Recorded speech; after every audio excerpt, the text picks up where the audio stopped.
नमस्कार। पॉलिटिक्स में आप सबों का स्वागत है। और आज हम पॉलिटिक्स में बिहार के उस पॉलिटिशियन की चर्चा करने जा रहे हैं जिस पॉलिटिशियन की चर्चा हम आहे बगाहे करते रहते हैं।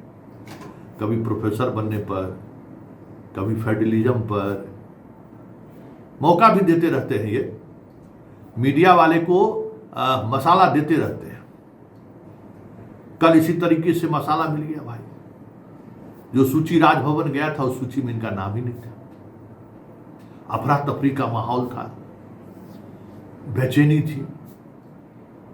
और बेचैनी का आलम यह रहा कि जब उनके नाम की सूची राजभवन पहुंचा तो पूरी रात जिस तरीके से गुजरा, फिर सुबह जिस तनाव में गुजरा, शपथ ग्रहण से लेके मुलाकात तक सारे लोग मिलने आए। उस दौरान भी इनके चेहरे पर वो तनाव साफ झलक रहा था। और उस बीच इन्होंने एक ऐसा पोस्ट किया जो बरबस हमें खींच लाया कि भाई कुछ तो बात है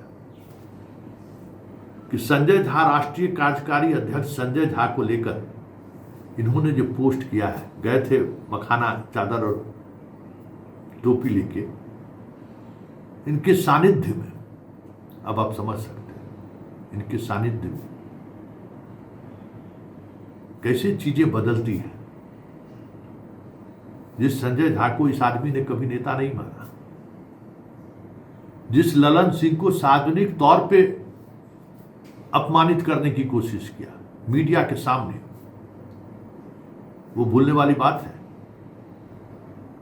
याद ही होगा मुख्यमंत्री के यहां कार्यक्रम था और ऐसे चल रहे थे जैसे वाकई में इनके आसपास तो कोई है ही नहीं। लेकिन राजनीति में जो है ना, जो कैलकुलेशन होता है ना, हमेशा एक जैसा नहीं होता है। नीतीश कुमार के मानस पुत्र कहते थे और एक दौर ऐसा आया कि उसी मानस पुत्र को सफाई देनी पड़ी, आरजू विनती करनी पड़ी कि हम एक नए बिहार का जो सपना आप देख रहे हैं या जो सपना छोड़कर आप जा रहे हैं, उस सपने को मैं पूरा करूंगा। बात की बात भूल जाएंगे। जो भी हुआ उसको हमारी एक बड़ी गलती मानकर छोड़ दीजिए। यह मंत्री बनने के बाद की तस्वीरों को देखा जा सकता है। हालांकि अभी ललन सिंह से की मुलाकात की तस्वीर नहीं आई है। हम इंतजार कर रहे हैं कि ललन सिंह से मुलाकात की तस्वीर, इनकी कैसी तस्वीर आती है। नीतीश बाबू से ये मिलने जाते हैं, इंतजार है वो तस्वीर भी कैसी होगी, क्योंकि पिछले 3-4 दिनों से बड़ी कोशिश कर रही थी नीतीश बाबू से मिलने, लेकिन मुलाकात नहीं हो पा रही थी। तो कुछ तस्वीरें हैं जिसका इंतजार हम कर रहे हैं। उस तस्वीरों के सहारे भी कुछ डिकोड करने की कोशिश होगी। एक ऐसा मंत्री जो कभी शिक्षा विभाग देखा करते थे, ग्रामीण कार्य विभाग, आज उन्हें खाद्य आपूर्ति विभाग का मंत्रालय दिया गया। कुछ तो वजह रही होगी, कुछ तो बात है। हमें लगता है कि अशोक चौधरी को खुद आत्ममंथन करना चाहिए। देखिए, आज की राजनीति में बहुत कम लोग ऐसे हैं जो गेटअप सेटअप से थोड़ा अलग दिखते हैं, बिहारीपन नहीं दिखता है, कुछ अलग दिखते हैं। ऐसे लोगों की भी जरूरत है इस राजनीति में। और हमें लगता है कि जिस उम्र के पड़ाव पे अब ये पहुंच चुके हैं, या जिस उम्र में ये हैं, अभी बहुत राजनीति इनकी बची हुई है। और जो राजनीतिक कौशल इस व्यक्ति में है, बहुत लंबी छलांग लगा सकते थे, लेकिन परिवार, पैसा, ये सब चीजें ऐसी है ना कि आदमी को राजनीति में कमजोर बना देता है, तब जब आपका अपना आधार नहीं हो। तो बिहार की राजनीति में अशोक चौधरी का जो राजनीतिक आधार है वह इतना कमजोर है कि आप उस आधार पे उस ऊंचाई तक नहीं पहुंच सकते हैं जिस ऊंचाई तक उड़ान भरने की आप कल्पना करते हैं। विनम्र स्वभाव से आप विनम्र बनिए, सोशल मीडिया से आप दूरी बनाइए। ये जितना सोशल मीडिया पर आप दिखाने की कोशिश करते हैं, नुकसान आपका वही होता है। एक क्रिटिक का ये नजरिया है आपको लेकर, आपके बारे में क्या लोग सोचते हैं। काम काज की शैली में बदलाव लाइए। ईमानदार दिखना और ईमानदार होना दोनों में बड़ा फर्क है। बेईमान होना, लुटेरा होना और लुटेरा दिखना में फर्क है। आप अपने कार्यकाल को जरा गौर से मंथन करिए कि आपका पब्लिक इमेज क्या रहा। मंगल पांडे पब्लिक इमेज की वजह से ही हाशिए पर चले गए। आप जाते जाते बच गए, लेकिन जो मंत्रालय मिला है उस मंत्रालय के बाद बहुत सारी चीजें पहले जैसे नहीं रहेगी। अपनी राजनीतिक महत्वाकांक्षा को अपने बच्चों पर मत थोपिए। आपने जो राजनीति की है बिहार में, उसकी सजा बाल बच्चों पर नहीं पड़े, बेटी दामाद पर नहीं पड़े। ख्याल रखिए इसकी, क्योंकि बहुत स्पेस नहीं है राजनीति में आपके लिए।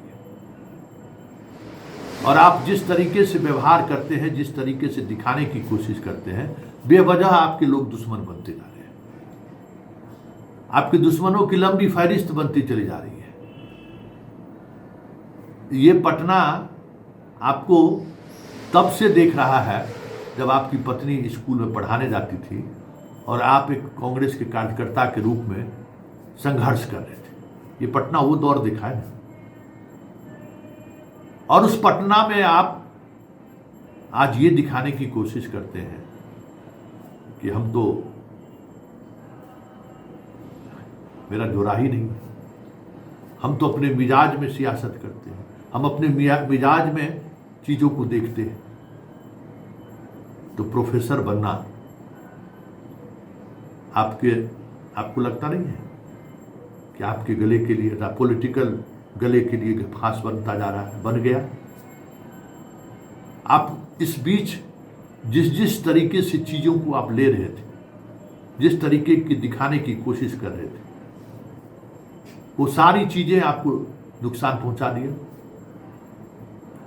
देखिए, मीडिया वाले को क्या है, उसको तो खबर चाहिए, लेकिन बिना खबर में रहे हुए भी खबर बनने की अदा सीखिए। क्योंकि जहां आज आप खड़े हैं, उसके बाद खड़े रहने की जगह नहीं है। वो आप वहां आपको पहुंचा दिया गया है। मंथन करिए। ये एक छोटे भाई की सलाह है। एक पत्रकार का जो अनुभव है, वो अनुभव शेयर कर रहे हैं आपसे। आप बेहतर कर सकते हैं। आप कांग्रेस में जो आपने लड़ने की ताकत जो आपने दिखाई थी, उसको भूलिए मत। बाकी सारी चीजें आएंगी जाएंगी, कुछ भी नहीं रहता है। कहते हैं ना आपके नीतीश जी, कफन में जेब नहीं होता है। जो करिएगा यही रहेगा। लेकिन कुछ तो ऐसी बात करिए जो लोग याद रखें, जैसे आपके पिताजी को लोग याद रखते हैं। सियासत, पद, पैसा, हाँ ठीक है, मायने रखता है, लेकिन वही मायने नहीं रखता है। इसलिए आप जिस राजनीति को आगे बढ़ा रहे हैं या जिसके सहारे आप राजनीति कर रहे हैं, समय प्रतिकूल होते देर लगे क्या? बदल गया सब कुछ ना। इसलिए यह मानकर चलिए कि जो दिख रहा है, जो पॉलिटिक्स जिस दिशा में जा रहा है, अब वो वक्त नहीं है जिसके सहारे आप सियासत करते रहे। नीतीश के ना होने का मतलब क्या है और नीतीश के ना होने की बाद की सियासत का मतलब क्या है, उसकी एक वानगी आपने महसूस कर लिया होगा। और आपने ये भी महसूस किया होगा कि नीतीश ने आप पर भरोसा किया, और जिस तरीके से भरोसा किया, शायद आप भरोसे पर खरे उतरते तो आज ये स्थिति देखने को नहीं मिलता। चलिए, अशोक चौधरी के पॉलिटिक्स में फिलहाल इतना ही। इजाजत हमें दीजिए। नमस्कार।